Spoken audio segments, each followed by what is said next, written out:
باب الوالد هل يملك مال ولده ام لا. طالبان ورونو امام ابو جعفر طحاوی رحمه الله په دې باب کې په یو حدیث باندې بحث کوي، انت و مالک لابیک. طالبانو نبی صلی الله علیه وسلم ته یو سړی راغی، رسول الله سلام ته ویلې ان لی مالا ز مال لرمه، ولی والدن او دما څوک هم سته ده، والدم سته ده. یریدو دما دا والد اراده لري ان یحتاج مالی، چې دما مال ته څوک پیدا کی، احتیاج ولري. فقال رسول الله ورتویلی صلی الله علیه وسلم انت و مالک لابیک، تو مال دی چایي دی پلار دی. ان اولادکم من اطیب کسبکم فکلوا من کسب اولادکم. نو طالبانو دی حدیث نه بعض علما دسی استدلال کوي چې پلار دی چا په مال کې څوک کولی سي، د زوی په مال کې بس هغه د مال ده، یعنی د زوی مال د چا مال ده؟ د پلار مال ده. انت و مالک، تو پلار د چا ملک یی؟ د پلار ملک یی. نو امام ابو جعفر طحاوی وی له دې حدیث نه بعض علما داسې استدلال کوي. قال ابو جعفر وی فذهب قوم الى ان ما کسبه الابن، کوم مال چې زوی ګټلی من مالین فهو لابیه، دا دی چا ده؟ دا دی پلار ملک ده. واحتجوا فی ذلک بهذا الاثار، دغه آثار چې اوس امام طحاوی ذکر کوي چې یو حدیث می ویلی ترنه، لامدغه حدیث باندې دوی استدلال کوي چې دا دی چا مال ده؟ د پلار مال ده.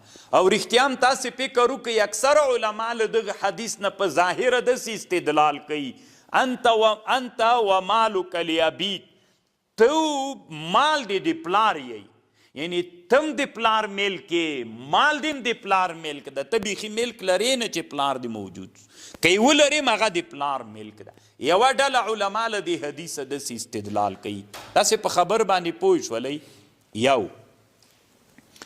بله ډله وخالفهم فی ذلک آخرون، بلې ډلې طالبانو له دې سره خلاف کړی ده. خلاف یې داسې کړی طالبانو ورونو، دا خلاف په یو ورې پرېږدو. بله ډله علما داسې وایي چې له دې حدیث سره نور احادیث معارض راغلي، دې حدیث سره نور احادیث معارض راغلي دي. څنګه معارض راغلي دي؟ یو لغه حدیثونه چې نبی علیه السلام په حجة الوداع کې هغه خطبه چې ویلې، په خطبه کې ګورئ رسول علیه السلام داسې ویلې چې حرم نبی علیه السلام هلته چې په هغه باندې ودرېد تقریر باندې صحابهو نه یې پوښتنه وکړه کومه ورځ ده دا؟ بیا نبی علیه السلام ورته ویلې ان دماءکم و اموالکم و احسبوا قال و اعراضکم علیکم حرام کحرمتی. کنه نبی علیه السلام ورته ویلې په تاسې باندې د بل چا مال حرام ده، په تاسې د بل چا مال څوک ده؟ حرام ده. نو خو ګوره طالبانو د زوی مال دا د زوی ملک ده که نه؟ پلار ته پکې تصرف کول حرام ده، ځکه حدیث کې داسې راغی ان اموالکم ان دماءکم و اموالکم و احسبوه قال اعراضکم، دا په تاسې حرام دي. نو خدا د چا مال سو؟ د زوی مال سو. نو د زوی مال په چا باندې حرام ده؟ په پلار باندې، چې څوک پکې وکړي، چې تصرف پکې وکړي، ځان ته یې واخلي. نو انت و مالک لابیک لغه نه داسې معلومېده چې د زوی مال د پلار ملک ده. له دې حدیث نه څه معلومیږي؟ چې حرام ده پلار دپاره چې د زوی مال د ده مال وګرځي، لکه دا پردی مال ده. او نبی صلی الله علیه وسلم په همدغه حدیث کې خطبه د یوم النحر ان اموالکم و اعراضکم و دماءکم حرام بینکم، فی مثل یومکم هذا فی مثل بلدکم هذا الا لیبلغ الشاهد الغائب. شاهد دی غائب ته دا خبر ورسی. دا حدیث لغه سره څوک سو معارض راغی. او بل امام ابو جعفر طحاوی رحمه الله یو بل خبرم کوي، هغه داسې د طالبانو ورونو امام طحاوی حدیث نقل کوي د عبدالله بن العمر بن العاص نه حدیث ده، ان رسول الله صلی الله علیه وسلم قال لرجل، یو سړي ته ویلې امرت ليوم الاضحى عيدا جعله الله لهذا الامه فقال الرجل افرايت ان لم اجد الا منيحه ابني افاضحي بها قال لا. طالبانو یو سړی راغی، نبی علیہ السلام د دې قربانی خبرې کولې چې قربانی وکړي. یو سړی راغی نبی علیہ السلام ته ویلې چې زه خو شی نه لرمه، صرف زوی مې ماته یو منیحه راکړې. منیحه خو تاسې پیژنئ، مخکې موږ وویلې چې یوه غوا وي، یوه میږه وي، یوه اوښه وي، چاته یې ورکړي چې شیدې خورا بیا یې بیرته مات. ما سره مې د زوی یوه منیحه ده، نو بل شی زه نه لرمه، زه مې د زوی په منیحه باندې قرباني وکم که یې ونه کمه. نبی علیه السلام څه ورته ویلې؟ لا ولکن تأخذ من شعرک و اظفارک. نه، قربانی پیونه کې شعر ویښتان دی، نوکان دی، بریتونه دی، و تحلق عانتک فذلك تمام اضحیتک عند الله. ګوره طالبانو له دې حدیث نه نبی علیه السلام د صحابي ته اجازه وکړه چې ته قرباني پې وکړه. ولې؟ خو د ده ملک نه ده که نه. قرباني سړی په چا کوي؟ په خپل ملک باندې کوي. دا د ده ملک نه. نو چې د ده ملک نه سو، نو د زوی ملک سو. نو چې د زوی ملک سو، له دې نه داسې را معلومه سوله چې د زوی ملک د چا ملک نه ده.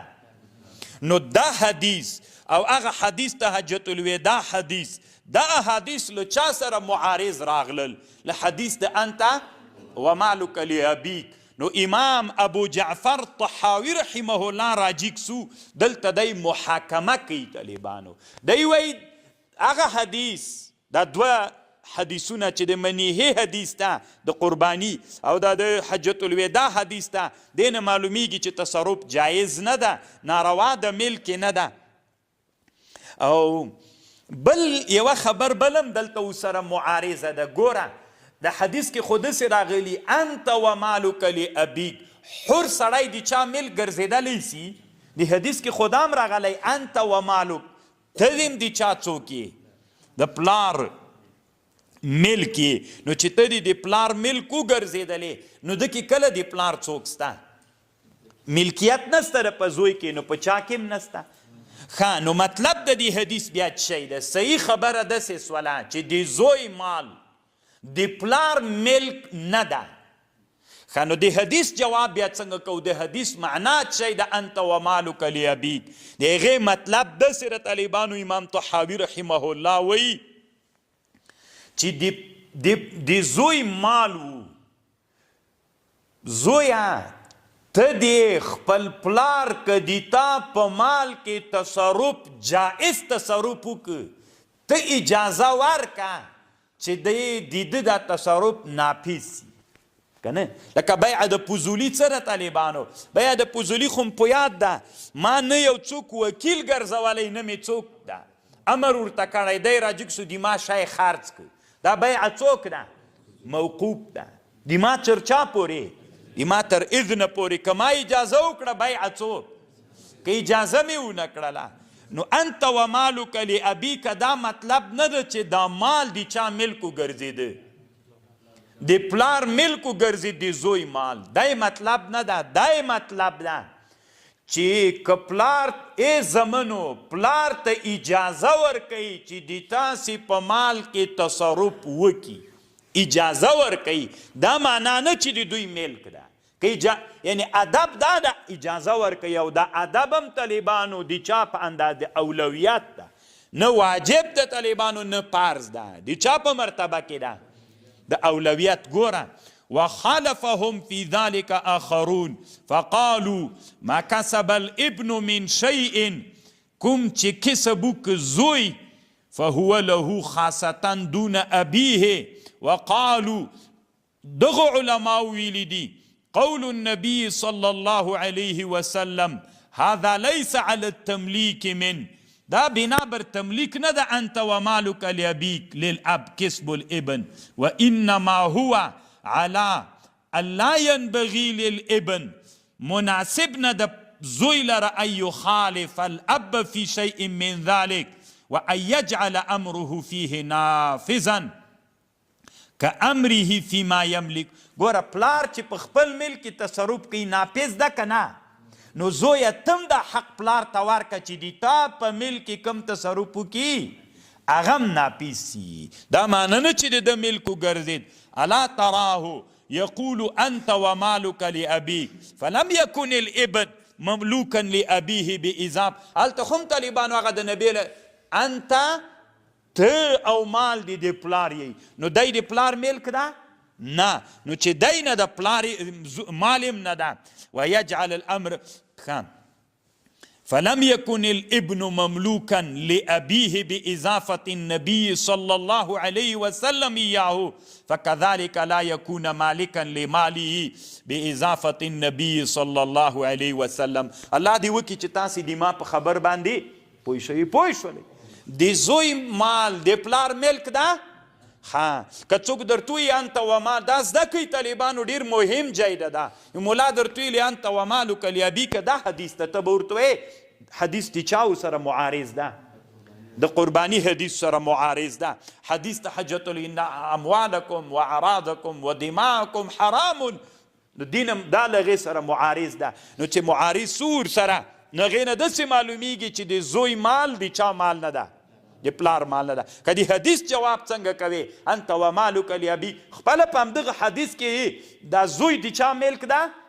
امسر په حدیث کې خو راغلی ده که نه، نو چې مال یې نه ده، نو ته به ورته ویې د حدیث معنا امام ابو جعفر طحاوي داسې کړې که پلار راجیک سو خپل مال کې تصرف وکړو، هغه د پلار په خپل مال کې تصرف څوک ده؟ نو که همدارنګه پلار راجیک سو د زوی په مال کې څوک وکړي، نو زوی ینبغي اولاده ده، واجب هم نه، اولاده ده چې اجازه ورکړي چې څوک ناپیس کی. طالبانو آخر کې څه وایي؟ فدل ذلك عیزا على انتفاء ملک الاب لمال الابن وان ملک الابن فيه ثابت دون ابيه. آخر کې وایي که نه دا د چا مال سو؟